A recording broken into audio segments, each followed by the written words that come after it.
Hey everybody, welcome to Storytime with Mama Jen. Tonight's story is called A Penguin Named Petals, and this is for one of my young friends, Eloise. I hope you enjoy it. Some people might think it's funny to have a boy penguin named Petals, yes, like a flower.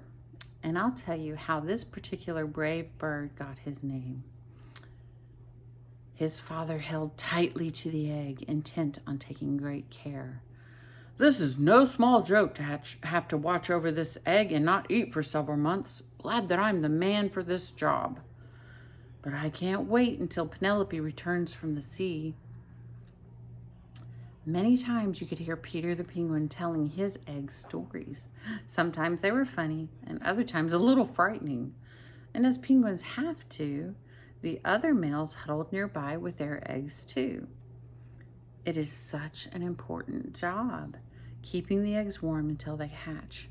As the extra freezing weather approached, the penguins rotate from the outside of the circle to the inside of the circle. And this keeps them all from having to face the brutal cold of the Antarctic all the time. They take good care of each other that way. Well, it came time for Peter's egg to hatch, and and out popped the sweetest little boy penguin. Mama had made it back just in time. When the little penguin had gotten its whole body out, Penelope and Peter exclaimed, "Oh my, just look at those feet." Where most penguins' feet are pointy or even slightly rounded, this little penguin had huge feet, and not just huge, but rounded like flower petals. Penelope and Peter asked each other, "What should we call him?" "Let's call him Philip. That fits." "Fits," thought Peter. "What fits is petals." "Now, dear, let's not do that to the sweet boy." But as Philip grew, the other penguins did just that. They called him Petals because of his big feet.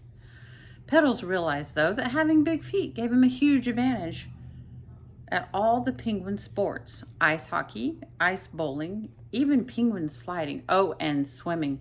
His feet were like little small rotary engines, making him extremely fast in the water.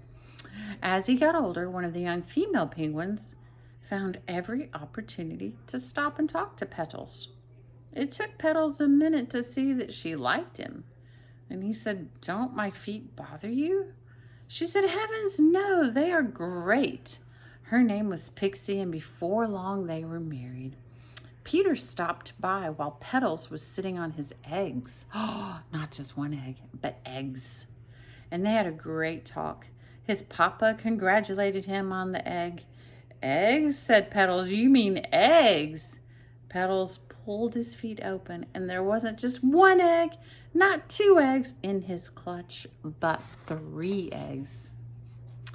Guess those big feet of yours have really become something great.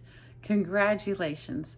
Petals carefully closed over the eggs and began telling them stories. Some were scary and others were funny. He couldn't wait to meet his 3 little chicks. I hope you enjoyed this story, Petals the Penguin. And as with every evening, sleep well and sweet dreams. Don't forget, send me some requests, animals, and a name. So pick a name, pick an animal, and we'll see what we can come up with. Have a good night.